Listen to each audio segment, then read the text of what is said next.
Finally Avengers डूमडे का trailer release हो चुका है और ट्रेलर देखने के बाद मैं सिर्फ एक ही बात बोलूंगा, अगर आप मार्वल फैन हो तो इस ट्रेलर को देखकर गूज़बम्प्स आना गारंटेड है। इस ट्रेलर में इतने इंसेंट शॉट्स दिखाए गए हैं कि मूवी के लिए एक्साइटमेंट कई गुना ज्यादा बढ़ चुका है। ट्रेलर की शुरुआत डॉक्टर डूम की हैवी और मिस्टीरियस वॉइस से होती है। वो कहता है कुछ होने वाला है, कुछ बहुत बुरा होने वाला है, जिसे रोकना नामुमकिन है। बस इतना सुनते ही हाइप नेक्स्ट लेवल पर पहुंच जाती है। इस डायलॉग के साथ हमें एक्स-मैन यूनिवर्स की अर्थ किसी दूसरी अर्थ से कोलाइड होते हुए दिखाई जाती है, जिसको प्रोफेसर एक्स अपनी खिड़की से देख रहे होते हैं। ये ओपनिंग ही बता देती है मूवी कितनी हाई लेवल होने वाली है। उसके बाद नेक्स्ट शॉट में हमें डॉक्टर डूम का आइकॉनिक मास्क दिखाया जाता है और सच कहूँ तो उस मोमेंट ने दिल खुश कर दिया। फिर स्क्रीन पर आता है एवेंजर्स टावर, जिसे हमने थंडरबोल्ट मूवी के एंड में देखा था, और इसी टावर में फैंटास्टिक फोर, थॉर और नए पुराने एवेंजर्स के साथ खड़े हुए नजर आते हैं। यही थॉर सभी हीरोज को डॉक्टर डूम के बारे में बताता है। वो कहता है हम सब मिलकर ऐसे ऐसे विलियंस को हरा चुके हैं जिन्हें हराना नामुमकिन लगता था, लेकिन जितना मैं उनसे कभी नहीं डरा उतना मैं इससे डर रहा हूँ। इस डायलॉग से ही समझ आ जाता है कि डॉक्टर डूम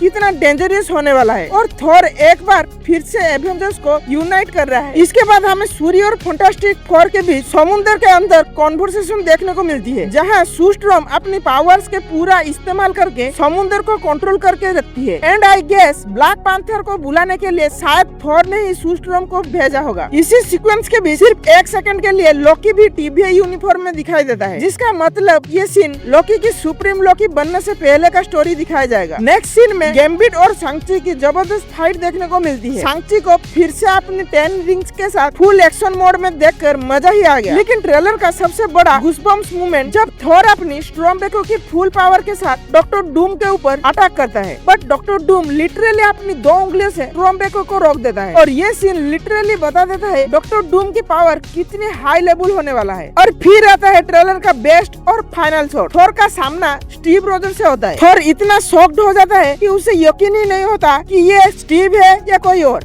इसलिए स्टीव की आइडेंटिफाई कंफर्म करने के लिए वो म्योलनिर को स्टीव के तरफ छोड़ देता है और म्योलनिर सीधा जाकर स्टीव रोजर्स के हाथ में आ जाता है। इसका मतलब सिर्फ एक ही है, स्टीव रोजर्स आज भी वर्दी है। ये मोमेंट देखकर हर मार्वल फैन के अंदर गूज़बम्प्स आ गए होंगे। इसके बाद ट्रेलर खत्म हो जाता है। हाँ, एक छोटी सी डिसअपॉइंटमेंट जरूर हुई है, रॉबर्ट डाउनी जूनियर के फेस ही दिखाई नहीं गया, लेकिन उसके बावजूद ट्रेलर एक्सपेक्टेशन से भी ज्यादा बेहतर निकला। रूसो ब्रदर्स ने एक बार फिर प्रूव कर दिया एपिक सुपर हीरोज मूवी उनसे बेहतर शायद ना कोई बना सकता है। अब आप बताओ एवेंजर्स डूमडे का ट्रेलर आपको कैसा लगा और ट्रेलर का कौन सा सीन आपका फेवरेट था? कमेंट करके जरूर बताना।